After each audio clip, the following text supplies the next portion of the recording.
नमस्कार. श्री स्वामी समर्थ सर्वांना. आज कार्तिक पौर्णिमा आहे. यालाच त्रिपुरारी पौर्णिमा असं देखील म्हणतात. सर्व पौर्णिमेमध्ये सर्वात मोठी ही पौर्णिमा समजली जाते.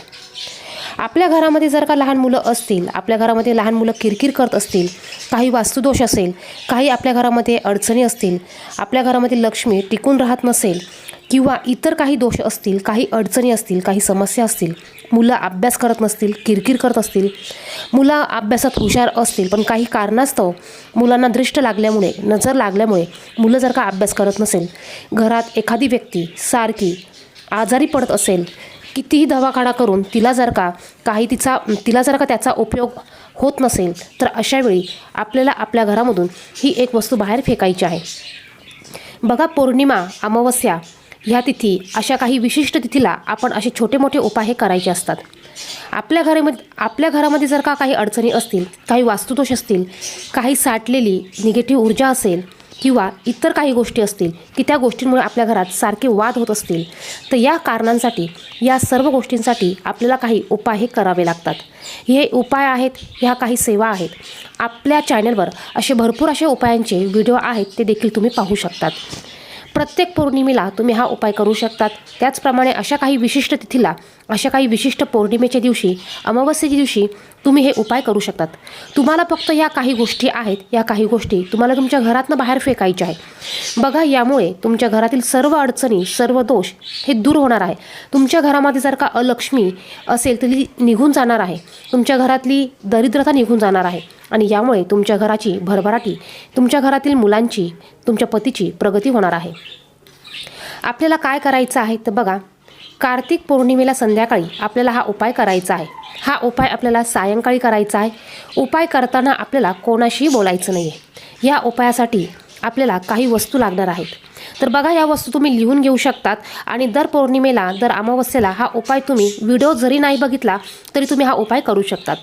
तर बघा, यासाठी आपल्याला थोडंसं जाड मीठ लागणार आहे, थोडीशी काळी मोहरी लागणार आहे, 2 लवंगा आपल्याला घ्यायच्या आहे आणि याचबरोबर आपल्याला थोडेसे काळे उडीद घ्यायचे आहे. बघा, अगदी थोडं आपल्याला या सर्व गोष्टी घ्यायच्या आहेत.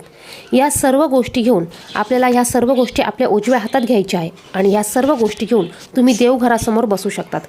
देवघरासमोर तुम्हाला बसायचं आहे. बसण्यासाठी आसन घ्यायचं आहे. देवासमोर दिवा प्रज्वलित करायचा आहे. धूप दीप तुम्हाला लावायचा आहे. बघा, कार्तिक पौर्णिमा असल्यामुळे आपण या दिवशी आपल्या घरातील सर्व देवांची पूजा केलेली असते. आपल्याला तुळशीला सायंकाळी दिवा लावायचा आहे, आपल्या घरामध्ये दिवा लावायचा आहे. लक्ष्मीसमोर शक्य झाल्यास तुपाचा दिवा तुम्हाला लावायचा आहे आणि त्यानंतर तुम्हाला बसण्यासाठी आसन घ्यायचं आहे.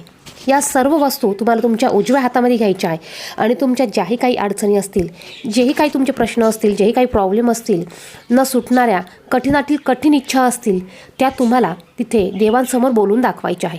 बघा, कुठली इच्छा असू द्या, तुमची घरासाठीची इच्छा असू द्या, तुमची मुलांसाठीची इच्छा असू द्या, तुम्हाला कोणाच्या कामासाठी, नोकरीसाठीची तुमची इच्छा असू द्या, कोणी आजारी जर का असेल त्याच्यासाठी असू द्या, कुठलीही अडचण असू द्या, ती तुम्हाला देवांसमोर सांगायची आहे. आणि यानंतर या सर्व वस्तू घेऊन तुम्हाला तुमच्या घरात जेवढे रूम असतील तेवढ्या रूमच्या 4ही कोपऱ्यांना या वस्तू तुम्हाला टच करायच्या आहे. बघा, घरामध्ये तुमच्या जेवढ्या रूम असतील तेवढ्या रूमच्या 4ही कोपऱ्यांना तुम्हाला ह्या वस्तू टच करायच्या आहे. यानंतर तुम्हाला तुमच्या घराच्या बाहेर यायचं आहे. तुमचा जो मुख्य दरवाजा आहे त्याच्या बाहेर तुम्हाला उभं राहायचं आहे आणि तुमच्या घराच्या मुख्य दरवाजावरून तुम्हाला ह्या सर्व वस्तू 7 वेळा उतरवायच्या आहे. उतरवताना वर दरवाजाला टच झाला पाहिजे तुमचा हात, त्यानंतर खाली जमिनीला तुमचा हात टच झाला पाहिजे. अशा पद्धतीने 7 वेळा या सर्व वस्तू तुम्हाला ह्या उतरवायच्या आहे. आता हे करत असताना तुम्हाला श्री स्वामी समर्थ, श्री स्वामी समर्थ या मंत्राचा जप करायचा आहे. त्याचबरोबर तुम्हाला तुमच्या ज्याही कठीणातील कठीण इच्छा असेल ते तुमच्या मनामध्ये ठेवून तुम्हाला हा उपाय करायचा आहे.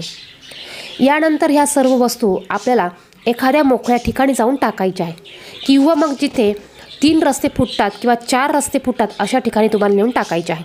बघा, आपण हे उपाय आपल्यासाठी करत असतो, त्यामुळे या वस्तूंचा दुसऱ्याला त्रास होईल अशा ठिकाणी तुम्ही ह्या वस्तू अजिबात टाकायच्या नाही किंवा दुसऱ्याच्या अंगणात पडतील, दुसऱ्याच्या घरात पडतील किंवा एखाद्या व्यक्तीच्या पायाखाली येईल अशा ठिकाणी या वस्तू तुम्हाला टाकायच्या नाही. यामुळे हा उपाय तुमच्यावर उलटू शकतो. बघा, या उपायाचा तुम्हाला रिझल्ट मिळण्याऐवजी हा उपाय तुमच्यावर उलटू शकतो. तुम्ही ह्या वस्तू अशा ठिकाणी टाका जिथे मोकळा रस्ता असेल, जिथे मोकळी जागा असेल, तिथे कोणीही जात येत नसेल किंवा एखाद्या आउटसाईडला एखादं मोठं झाड असेल, त्या झाडाच्या खाली एखाद्या कोपऱ्यात तुम्ही या वस्तू फेकू शकतात. अगदी साधा सोपा हा उपाय तुम्हाला या पौर्णिमेला करायचा आहे. बघा, कितीही तुमच्या कठीणातील कठीण इच्छा असू द्या, कितीही घरात कटकटी होत असू द्या, कोणीही कितीही आजारी असू द्या, त्यावर हा रामबाण उपाय आहे. हा उपाय करत असताना फक्त तुम्हाला कोणाशीही बोलायचं नाही. उपाय करत असताना कोणाशी बोलायचं नाही. जाताना देखील आणि येताना देखील तुम्हाला कोणाशी बोलायचं नाही. जाण्याच्या अगोदर मगभर पाणी तुम्हाला तुमच्या घराच्या बाहेर ठेवायचं आहे. तुम्ही ह्या वस्तू फेकून आल्यानंतर तुम्हाला तुमचे हात पाय तुमच्या घराच्या बाहेर अगोदर धुवायचे आहे. यामुळे आपल्याबरोबर जी असलेली निगेटिव्ह ऊर्जा ही आपल्या घरामध्ये पुन्हा प्रवेश करत नाही. यासाठी आपल्याला कुठलाही उपाय केल्यानंतर हात पाय हे आपल्याला आपल्या घराच्या बाहेर अगोदर धुवायचे आहे. यानंतर तुम्हाला तुमच्या घरामध्ये यायचं आहे. बघा, अतिशय प्रभावशाली उपाय आहे आणि सर्वात मोठी ही पौर्णिमा आहे. या पौर्णिमेला बघा हे उपाय तुम्ही करा. तुमचं छोटं घरातलं एक अगदी छोटं बाळ असू द्या, ते जरी किरकिर करत असेल, त्याला जरी दृष्ट लागली असेल, तरीसुद्धा ह्या वस्तू तुम्ही त्याच्यावरनं 7 वेळा उतरवून अशा पद्धतीने बाहेर नेऊन एखाद्या ठिकाणी टाकायचे आहेत. बघा, अत्यंत प्रभावी असा उपाय आहे. हा उपाय सर्वांनी आपल्या घरासाठी, आपल्या मुलांसाठी, आपल्या पतीच्या मुलांच्या प्रगतीसाठी आवर्जून करायचा आहे. व्हिडिओत सांगितलेली माहिती आवडली तर व्हिडिओला नक्कीच लाईक करा. चॅनेलवर नवीन असाल तर चॅनेलला सबस्क्राईब करा. धन्यवाद. श्री स्वामी समर्थ.